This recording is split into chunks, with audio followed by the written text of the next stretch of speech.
ಎಲ್ಲರಿಗೂ ನನ್ನ ನಮಸ್ಕಾರ. ನಾನು ಅಶೋಕ್ ಪಾಟೀಲ್. ಭಕ್ತಿಯಿಂದ ಮುಕ್ತಿ ಎಂಬ ನಮ್ಮ ಚಾನಲ್ನಲ್ಲಿ ಎಲ್ಲರಿಗೂ ಸುಸ್ವಾಗತ. ಈ ಚಾನಲ್ನಲ್ಲಿ ನಾನು ದಿನಾಲೂ ಒಂದು ಭಾಗವತದ ಅಧ್ಯಾಯವನ್ನು ಪಾರಾಯಣ ಮಾಡುತ್ತೇನೆ. ಈ ಆಧುನಿಕ ಜೀವನ ಶೈಲಿಯಲ್ಲಿ ಎಲ್ಲರಿಗೂ ಭಾಗವತವನ್ನು ಪಾರಾಯಣ ಮಾಡಲಿಕ್ಕೆ ಆಗುವುದಿಲ್ಲ. ಶ್ರೀಮದ್ ಭಾಗವತದ ಪುರಾಣವನ್ನು ಓದಿ ಮನೆ ಮನೆಗೆ ಶ್ರೀಕೃಷ್ಣನ ಭಕ್ತಿಯನ್ನು ತಲುಪಿಸುವುದು ನಮ್ಮ ಚಾನಲ್ನ ಉದ್ದೇಶವಾಗಿದೆ. ಭಾಗವತ ಮಹಾತ್ಮೆ ಸ್ಕಂದ 1 ಹಾಗೂ ಸ್ಕಂದ 2 ಎಲ್ಲ ವಿಡಿಯೋಗಳನ್ನು ನಮ್ಮ ಚಾನಲ್ನ ಪ್ಲೇ ಲಿಸ್ಟ್ನಲ್ಲಿ ಹಾಕಿರುತ್ತೇನೆ. ಎಲ್ಲರೂ ಅವುಗಳನ್ನು ವೀಕ್ಷಣೆ ಮಾಡಿ ಮತ್ತು ಈ ಚಾನಲನ್ನು ಪ್ರೋತ್ಸಾಹ ಮಾಡಿದ, ಲೈಕ್ ಮಾಡಿದ, ಕಮೆಂಟ್ ಮಾಡಿದ ಎಲ್ಲರಿಗೂ ಧನ್ಯವಾದಗಳು. ಹೀಗೆ ಮುಂದಿನ ನಮ್ಮ ಚಾನಲ್ಗಳನ್ನು ನೋಡಿ ಸಬ್ಸ್ಕ್ರೈಬ್ ಮಾಡಿರಿ, ಕಮೆಂಟ್ ಮಾಡಿರಿ, ಲೈಕ್ ಮಾಡಿರಿ. ಧನ್ಯವಾದಗಳು. ಶ್ರೀ ಗುರುಭ್ಯೋ ನಮಃ. ಶ್ರೀ ಸರಸ್ವತಯೇ ನಮಃ. ಓಂ ನಮೋ ಭಗವತೆ ರುದ್ರಾಯ. ಓಂ ನಮೋ ಭಗವತೆ ವಾಸುದೇವಾಯ. 31ನೇ ಅಧ್ಯಾಯ, ಗರ್ಭಸ್ಥ ಜೀವಿಯ ಬೆಳವಣಿಗೆ. ಶ್ರೀ ಕಪಿಲ ಭಗವಂತನು ಹೇಳುತ್ತಾನೆ, ಅಮ್ಮ, ಜೀವಿಯು ಮನುಷ್ಯ ದೇಹವನ್ನು ಪಡೆಯಬೇಕಾದಾಗ ಅವನು ಭಗವಂತನ ಪ್ರೇರಣೆಯಿಂದ ತನ್ನ ಹಿಂದಿನ ಕರ್ಮಾನುಸಾರವಾಗಿ ಪುರುಷನ ವೀರ್ಯ ಕಣದ ಮೂಲಕ ಸ್ತ್ರೀಯ ಗರ್ಭಾಶಯವನ್ನು ಪ್ರವೇಶಿಸುವನು.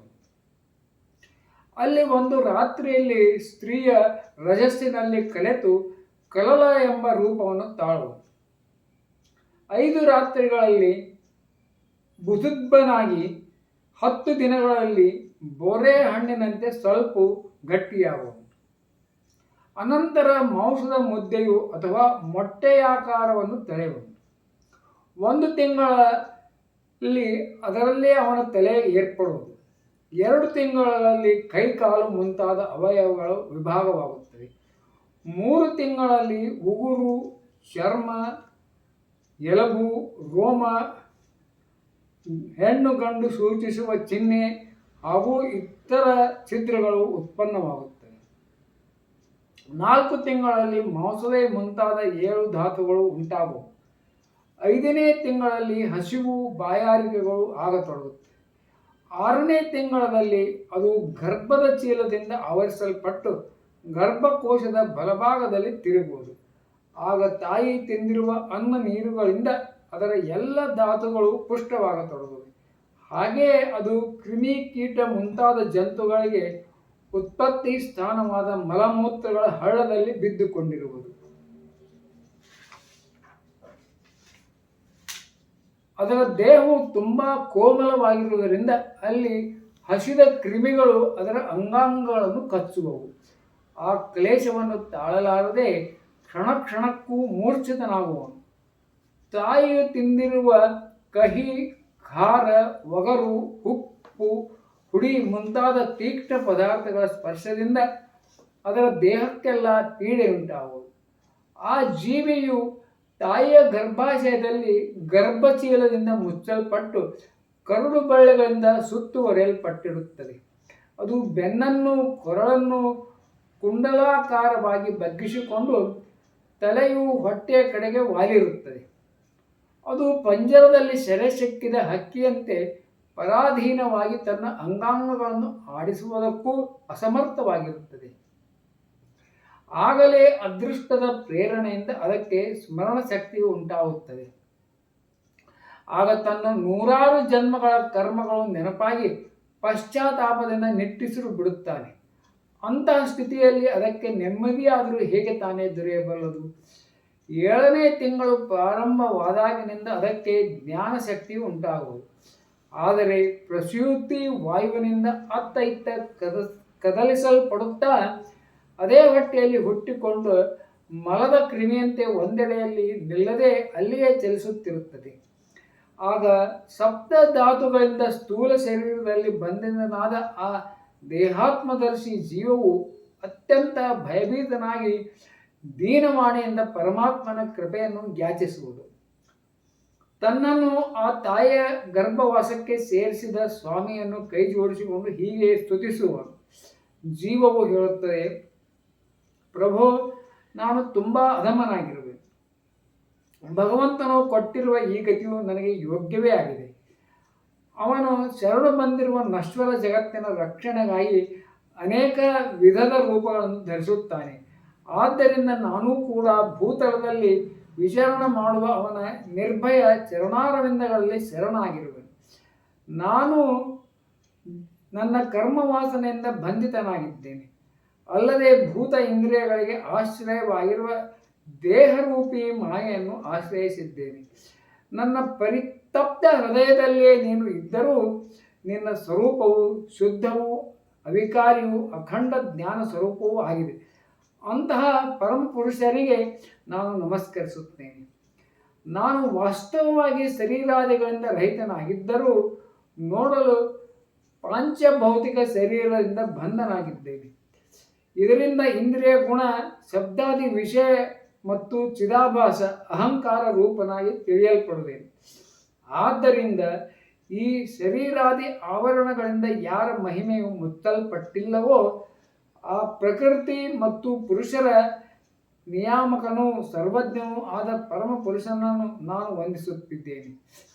ಅವನ ಮಾಯೆಯಿಂದಲೇ ತನ್ನ ಸ್ವರೂಪದ ಸ್ಮೃತಿಯು ನಾಶವಾದ ಕಾರಣ ಈ ಜೀವವು ಅನೇಕ ರೀತಿಯ ಸತ್ವಾದಿ ಗುಣಗಳ ಮತ್ತು ಕರ್ಮಗಳ ಬಂಧನದಿಂದ ಕೂಡಿದ್ದು ಈ ಸಂಸಾರದಲ್ಲಿ ಬಗೆ ಬಗೆಯ ಕಷ್ಟಗಳನ್ನು ಸಹಿಸುತ್ತಾ ಅಲಿಯುತ್ತಿರುವೆನು. ಆದ್ದರಿಂದ ಪರಮ ಪುರುಷ ಪರಮಾತ್ಮನ ಕೃಪೆಯಿಲ್ಲದೆ ಬೇರೆ ಯಾವುದೇ ಯುಕ್ತಿಗಳಿಂದ ನನಗೆ ನನ್ನ ಸ್ವರೂಪದ ಜ್ಞಾನವು ಉಂಟಾಗಲಾರದು.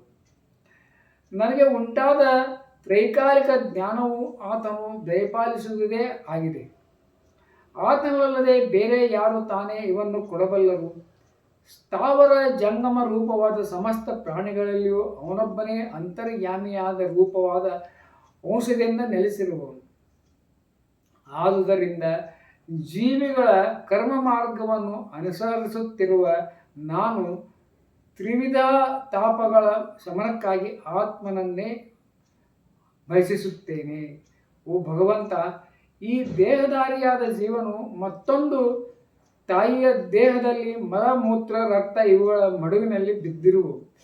ಅವಳ ಜಠರಾಗ್ನಿಯಿಂದ ಇವನ ದೇಹವು ಸುಡುತ್ತಿರುತ್ತದೆ.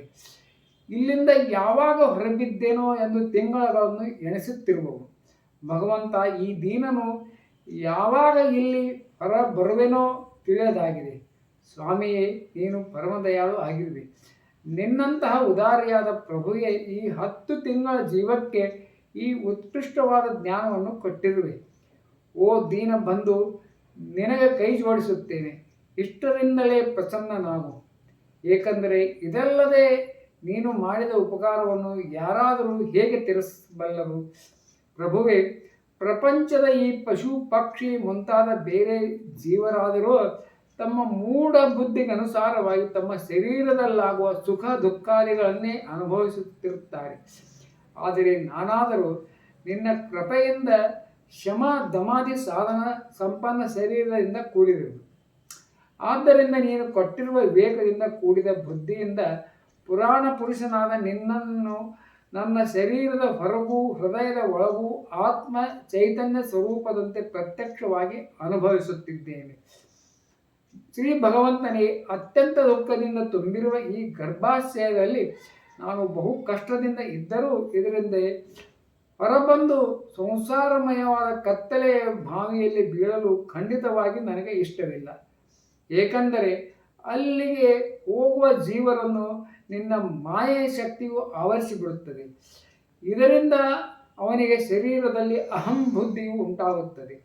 ಹಾಗೂ ಅದರ ಪರಿಣಾಮದಿಂದ ಪುನಃ ಈ ಸಂಸಾರ ಚಕ್ರದಲ್ಲೇ ಬೀಳಬೇಕಾಗುತ್ತದೆ. ಆದ್ದರಿಂದ ನಾನು ಕಳವಳವನ್ನು ಬಿಟ್ಟು ಹೃದಯದಲ್ಲಿ ಶ್ರೀ ಭಗವಾನ್ ವಿಷ್ಣುವಿನ ಚರಣವನ್ನು ನೆಲವಳಿಸಿಕೊಂಡು ತನ್ನ ಬುದ್ಧಿಯ ಸಹಾಯದಿಂದಲೇ ತನ್ನನ್ನು ಬಹುಬೇಗನೆ ಈ ಸಂಸಾರ ಸಮುದ್ರದಿಂದ ಉದ್ಧರಿಸಿಕೊಳ್ಳುವೆನು. ಆದುದರಿಂದ ಅನೇಕ ಪ್ರಕಾರದ ದೋಷಗಳಿಂದ ಕೂಡಿದ ಈ ಸಂಸಾರದ ದುಃಖವು ನನಗೆ ಪುನಃ ದೊರಕದಿರಲಿ. ಶ್ರೀ ಕಪಿಲ ಭಗವಂತನು ಹೇಳುತ್ತಾನೆ, ತಾಯೇ, ಆ 10 ತಿಂಗಳ ಜೀವವು ಹೀಗೆ ಗರ್ಭದಲ್ಲಿ ವಿವೇಕ ಸಂಪನ್ನವಾಗಿ ಭಗವಂತನನ್ನು ಸ್ತುತಿಸುತ್ತಿರುತ್ತದೆ. ಆಗ ಕೆಳಮುಖವಾಗಿರುವ ಶಿಶುವನ್ನು ಪ್ರಸವ ಕಾಲದ ವಾಯುವು ಒಡನೆ ಹೊರಬರಲು ತಳ್ಳಿಬಿಡುತ್ತದೆ. ಹೀಗೆ ಇದ್ದಕ್ಕಿದ್ದಂತೆ ವಾಯು ಹೊರಗೆ ನೂಕಿದಾಗ ಆ ಮಗುವು ಹೊರಗೆ ಬರುವುದು.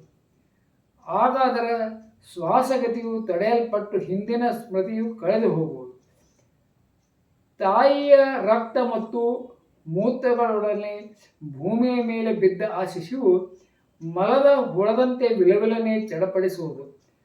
ಅದರ ಗರ್ಭವಾಸದಲ್ಲಿ ಉಂಟಾದ ಎಲ್ಲ ಜ್ಞಾನವು ನಾಶ ಹೊಂದಿ ಅದಕ್ಕೆ ವಿರುದ್ಧವಾದ ಗತಿಯನ್ನು, ಅಂದರೆ ಅಜ್ಞಾನಾವಸ್ಥೆಯನ್ನು ಹೊಂದಿ ಅದು ಗಟ್ಟಿಯಾಗಿ ಅಳತೊಡಗುವುದು. ಮತ್ತೆ ಶಿಶುವಿನ ಅಭಿಪ್ರಾಯವನ್ನು ಅರಿಯದಿರುವ ಜನರು ಅದನ್ನು ಸಾಕಿ ಸಲಹುತ್ತಾರೆ. ಇಂಥ ಸ್ಥಿತಿಯಲ್ಲಿ ಅದಕ್ಕೆ ಆಗುವ ಪ್ರತಿಕೂಲತೆಗಳನ್ನು ಕೂಡ ನಿಷೇಧಿಸುವ ಶಕ್ತಿಯೂ ಅದರಲ್ಲಿ ಇರುವುದಿಲ್ಲ. ತಿಗಣೆ ಮುಂತಾದ ಬೆವರಿನಿಂದ ಹುಟ್ಟುವ ಜಂತುಗಳಿಂದ ತುಂಬಿರುವ ಕೊಳಕು ಮಂಚು ತೊಟ್ಟೆಲ ಹಾಸಿಗೆಯಲ್ಲಿ ಅದನ್ನು ಮಲಗಿಸುವರು. ಆಗ ಅದಕ್ಕೆ ತನ್ನ ಅಂಗಾಂಗಗಳನ್ನು ಕೆರೆದುಕೊಳ್ಳುವುದಕ್ಕೂ ಏಳುವುದಕ್ಕೂ ಹೊರಳಾಡುವುದಕ್ಕೂ ಶಕ್ತಿ ಇಲ್ಲದೆ ಕಷ್ಟಪಡುವುದು. ಅದರ ಚರ್ಮವು ತುಂಬ ಕೋಮಲವಾಗಿರುತ್ತದೆ. ಅದನ್ನು ನೊಣ, ತಿಗಣೆ, ಸೊಳ್ಳೆ ಮುಂತಾದ ಕೀಟಗಳು, ಚಿಕ್ಕ ಹುಳಗಳು, ದೊಡ್ಡ ಹುಳಗಳು ಕಚ್ಚುವಂತೆ ನೋಯಿಸುತ್ತಾ ಇರುತ್ತದೆ. ಆಗ ಅದರ ಗರ್ಭಾವಸ್ಥೆಯ ಎಲ್ಲ ಜ್ಞಾನವು ಹೊರಟು ಹೋಗಿ ಅಳುವುದಲ್ಲದೆ ಅದರಿಂದ ಬೇರೆ ಏನೂ ಮಾಡಲಾಗುವುದಿಲ್ಲ. ಈ ಪ್ರಕಾರ ಬಾಲ್ಯ, ಕೌಮಾರ ಮತ್ತು ಪೌಗಂಡವೆಂಬ ಬಾಲ್ಯ ಯೌವನಗಳ ಮಧ್ಯಾವಸ್ಥೆಯು ದುಃಖವನ್ನು ಅನುಭವಿಸಿದ ಆ ಬಾಲಕನು ಯೌವನವನ್ನು ಹೊಂದುವನು. ಆಗ ಆತನಿಗೆ ಇಷ್ಟವಾದ ಭೋಗವು ಸಿಗದೇ ಇದ್ದರೆ ಅಜ್ಞಾನದಿಂದ ಕೋಪವು ಕೆರಳಿ ದುಃಖ ವೇಗಕ್ಕೆ ಒಳಗಾಗುವನು. ದೇಹದೊಂದಿಗೆ ಅಭಿಮಾನವು ಕ್ರೋಧವು ಹೆಚ್ಚುವುದರಿಂದ ಆ ಕಾಮ ಪರವಶನಾದ ಜೀವನು ಇತರ ಕಾಮುಕರೊಡನೆ ತನ್ನ ವಿನಾಶಕರವಾದ ರೀತಿಯಲ್ಲಿ ಸ್ಪರ್ಧಿಸಿ ಕಾದಾಡುವನು. ದುರ್ಬುದ್ಧಿಯಿಂದ ಕೂಡಿದ ಅಜ್ಞಾನಿಯಾದ ಆ ಜೀವನು ಪಂಚಭೂತಗಳಿಂದ ನಿರ್ಮಿತವಾಗಿರುವ ಶರೀರದಲ್ಲಿ ನಾನು, ನನ್ನದು ಎಂಬ ಅಭಿಮಾನ ಆಗ್ರಹವನ್ನು ಹೊಂದುವನು. ಮುಪ್ಪು, ಕಾಯಿಲೆ ಮುಂತಾದ ಬಗೆ ಬಗೆಯ ಕಷ್ಟಗಳನ್ನು ಕೊಡುತ್ತಾ ಅವಿದ್ಯೆ, ಕಾಮ ಮತ್ತು ಕರ್ಮಗಳಿಗೆ ಕಟ್ಟುಬಿದ್ದು ಸದಾ ಈತನನ್ನು ಹಿಂಬಾಲಿಸುತ್ತಿರುವ ಆ ದೇಹದ ರಕ್ಷಣೆಗಾಗಿ ಕರ್ಮಗಳನ್ನು ಮಾಡುತ್ತಾ ಸಂಸಾರ ಚಕ್ರದಲ್ಲಿ ಸಿಕ್ಕಿಬೀಳುವುದು. ಸನ್ಮಾರ್ಗದಲ್ಲಿ ನಡೆಯುತ್ತಿರುವಾಗ ಇವನಿಗೆ ಎಲ್ಲಾದರೂ ಆಹಾರ ಮೈಥುನಗಳಿಗೆ ಪ್ರಯತ್ನಿಸುವ ವಿಷಯೀ ಜನರೊಡನೆ ಸಂಸರ್ಗ ಉಂಟಾದರೆ ಅವರ ದಾರಿಯನ್ನೇ ಹಿಡಿದು ಹಿಂದಿನಂತೆ ಮತ್ತೆ ನರಕ ಯೋನಿಗಳಲ್ಲೇ ಬೀಳಬೇಕಾಗುವುದು. ಯಾರ ಸಂಘದಿಂದ ಸತ್ಯ, ಶೌಚ, ಶುಚಿತ್ವ, ದಯೆ, ಮಿತಭಾಷಣ, ಸದ್ಬುದ್ಧಿ, ಸಂಪತ್ತು, ನಾಚಿಕೆ, ಕೀರ್ತಿ, ಕ್ಷಮೆ, ಮನ, ಇಂದ್ರಿಯಗಳ ಸಂಯಮ ಮತ್ತು ಐಶ್ವರ್ಯ ಮುಂತಾದ ಎಲ್ಲ ಸದ್ಗುಣಗಳು ನಾಶವಾಗಿ ಬಿಡುವವೋ ಅಂತಹ ಅತ್ಯಂತ ಶೋಚನೀಯರಾದ ಹೆಂಗಸರ ಆಟದ ಗೊಂಬೆಯಂತಿರುವವರು ಅಶಾಂತರು, ಮೂರ್ಖರು, ದೇಹಾತ್ಮದರ್ಶಿಗಳು ಆದ ದುಷ್ಟ ಜನರ ಸಹವಾಸವನ್ನು ಎಂದಿಗೂ ಮಾಡಬಾರದು. ಮನುಷ್ಯನಿಗೆ ಸ್ತ್ರೀಯರ ಮತ್ತು ಸ್ತ್ರೀ ಸಂಘಗಳ ಸಂಘದಿಂದ ಉಂಟಾಗುವ ಮೋಹ ಬಂಧನಗಳು ಬೇರೆ ಯಾವುದರಿಂದಲೂ ಇಂತಹ ಮೋಹ ಬಂಧನದಂತೆ ಉಂಟಾಗುವುದಿಲ್ಲ. ಒಮ್ಮೆ ತನ್ನ ಪುತ್ರಿಯಾದ ಸರಸ್ವತಿಯನ್ನು ನೋಡಿ ಬ್ರಹ್ಮದೇವರು ಕೂಡ ಅವಳ ರೂಪ ಲಾವಣ್ಯಗಳಿಗೆ ಮರುಳಾಗಿದ್ದರು. ಆಕೆಯು ಮೃಗರೂಪವಾಗಿ ಓಡುತ್ತಿದ್ದರೂ ತಾನು ನಾಚಿಕೆಗೆಟ್ಟು ಮೃಗರೂಪವಾಗಿ ಓಡತೊಡಗಿದರು. ಹೀಗಿರುವ ಅದೇ ಬ್ರಹ್ಮನು ಸೃಷ್ಟಿಸಿದ ಮರೀಚಿಯೇ ಮುಂತಾದವರಿಂದ ಸೃಷ್ಟಿಸಲ್ಪಟ್ಟ ಕಶ್ಯಪರೇ ಮುಂತಾದವರಿಂದ ಬೆಳೆದು ಬಂದಿರುವ ಈ ಜೀವಿಗಳಲ್ಲಿ ಯಾರು ತಾನೇ ಸ್ತ್ರೀರೂಪವಾದ ಮಾಯೆಗೆ ಒಳಗಾಗದೇ ಇರುವವನು? ಆ ಮಾಯೆಗೆ ಒಳಗಾಗದ ಬುದ್ಧಿಯುಳ್ಳವನು ಋಷಿ ಶ್ರೇಷ್ಠನಾದ ನಾರಾಯಣ ಮುನಿಯೊಬ್ಬನೇ. ಆಹಾ, ನನ್ನ ಈ ಸ್ತ್ರೀರೂಪಿಯಾದ ಮಾಯೆಯ ಬಲವನ್ನು ನೋಡು. ಅದು ತನ್ನ ಹುಟ್ಟಿನಾಟದಿಂದಲೇ ದಿಗ್ವಿಜಯಗಳಾದ ದೊಡ್ಡ ದೊಡ್ಡ ವೀರರನ್ನು ಕಾಲಿನಿಂದ ಹೊಸದು ಹಾಕುವುದು. ಯೋಗದ ಪರಮಪದದಲ್ಲಿ ಆರೂಢನಾಗಲು ಬಯಸುವವನು ಅಥವಾ ನನ್ನ ಸೇವೆಯ ಪ್ರಭಾವದಿಂದ ಆತ್ಮಲಾಭವನ್ನು ಪಡೆದ ವಿವೇಕಿಯು ಸ್ತ್ರೀಯರ ಸಂಘವನ್ನು ಮಾಡಲೇಬಾರದು. ಏಕೆಂದರೆ ಸ್ತ್ರೀ ಸಂಘಗಳಿಗೆ ನರಕದ ಬಾಗಿಲು ತೆರೆದುಕೊಂಡಿರುತ್ತದೆ ಎಂದು ಹೇಳುತ್ತಾರೆ. ಭಗವಂತನು ರಚಿಸಿದ ಈ ಸ್ತ್ರೀ ಸ್ವರೂಪಿಯಾದ ಮಾಯೆಯು ಮೆಲ್ಲ ಮೆಲ್ಲನೆ ಸೇವಾದಿಗಳ ನೆಪದಿಂದ ಬಳಿಗೆ ಬರುತ್ತಾಳೆ. ಇವಳು ಹುಲ್ಲು ಮುಚ್ಚಿಕೊಂಡಿರುವ ಪಾಳು ಬಾವಿಯಂತೆ ತನ್ನ ಮೃತ್ಯುವೆಂದೇ ತಿಳಿಯಬೇಕು. ಸ್ತ್ರೀಯಲ್ಲೇ ಸದಾ ಆಸಕ್ತನಾಗಿದ್ದರಿಂದ ಮನುಷ್ಯನು ಅಂತ್ಯಕಾಲದಲ್ಲಿಯೂ ಸ್ತ್ರೀಯನ್ನೇ ಚಿಂತನೆ ಮಾಡುವುದರಿಂದ ಮುಂದೆ ಸ್ತ್ರೀ ಯೋನಿಯಲ್ಲೇ ಜನಿಸುತ್ತಾನೆ. ಹೀಗೆ ಸ್ತ್ರೀ ಯೋನಿಯಲ್ಲಿರುವ ಜೀವನು ಪುರುಷ ರೂಪದಲ್ಲಿ ಕಾಣುವ ನನ್ನ ಮಾಯೆಯನ್ನೇ ಧನ, ಪುತ್ರ, ಮನೆ ಮುಂತಾದವನ್ನು ಕೊಡುವ ತನ್ನ ಪತಿ ಎಂದು ತಿಳಿದಿರುತ್ತಾನೆ.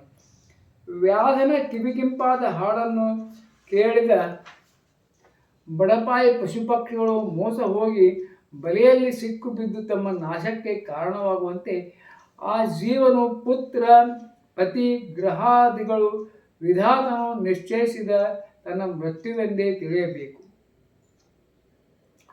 ಪುರುಷ ಸಂಘದಿಂದ ದೂರ ಉಳಿಯಬೇಕು. ಅಮ್ಮ, ಜೀವನು ತನ್ನ ಲಿಂಗ ದೇಹದಿಂದ ಒಂದು ಲೋಕದಿಂದ ಮತ್ತೊಂದು ಲೋಕಕ್ಕೆ ಹೋಗುತ್ತಿರುತ್ತಾನೆ. ತನ್ನ ಪ್ರಾರಬ್ಧ ಕರ್ಮಗಳನ್ನು ಅನುಭವಿಸುತ್ತಾ ಬೇರೆ ದೇಹಗಳನ್ನು ಪಡೆಯಲಿಕ್ಕಾಗಿ ನಿರಂತರ ಬೇರೆ ಬೇರೆ ಕರ್ಮಗಳನ್ನು ಮಾಡುತ್ತಾ ಇರುತ್ತಾನೆ. ಈ ಜೀವಿಯ ಉಪಾಧಿ ರೂಪವಾದ ಲಿಂಗ ಶರೀರವಾದರೂ ಮೋಕ್ಷದವರೆಗೂ ಜೊತೆಯಲ್ಲೇ ಇರುತ್ತದೆ. ಭೂತಗಳನ್ನು, ಇಂದ್ರಿಯಗಳನ್ನು, ಮನಸ್ಸು ಇವುಗಳ ಕಾರ್ಯರೂಪವಾದ ಸ್ಥೂಲ ದೇಹವು ಭೋಗಕ್ಕೆ ಅಧಿಷ್ಠಾನ. ಈ ಲಿಂಗದೇಹ ಮತ್ತು ಸ್ಥೂಲ ದೇಹಗಳು ಒಟ್ಟಿಗೆ ಸೇರಿ ಕೆಲಸ ಮಾಡದೇ ಇರುವುದು ಮೃತ್ಯು. ಅವೆರಡೂ ಒಟ್ಟಿಗೆ ಸೇರಿ ಮಾಡುವುದನ್ನೇ ಜನ್ಮ ಎಂದು ಕರೆಯುತ್ತಾರೆ. ಪದಾರ್ಥಗಳನ್ನು ಪಡೆಯುವ ಸ್ಥಾನವಾದ ಈ ಸ್ಥೂಲ ಶರೀರದಲ್ಲಿ ಅವುಗಳನ್ನು ಗ್ರಹಿಸುವ ಯೋಗ್ಯತೆಯು ಇಲ್ಲದಿದ್ದಾಗ ಅದರ ಮರಣವಾಗಿದೆ ಮತ್ತು ಈ ಸ್ಥೂಲ ಶರೀರವೇ ನಾನಾಗಿದ್ದೇನೆ ಎಂಬ ಅಭಿಮಾನದೊಂದಿಗೆ ಅದನ್ನು ನೋಡುವುದೇ ಜನ್ಮವಾಗಿದೆ.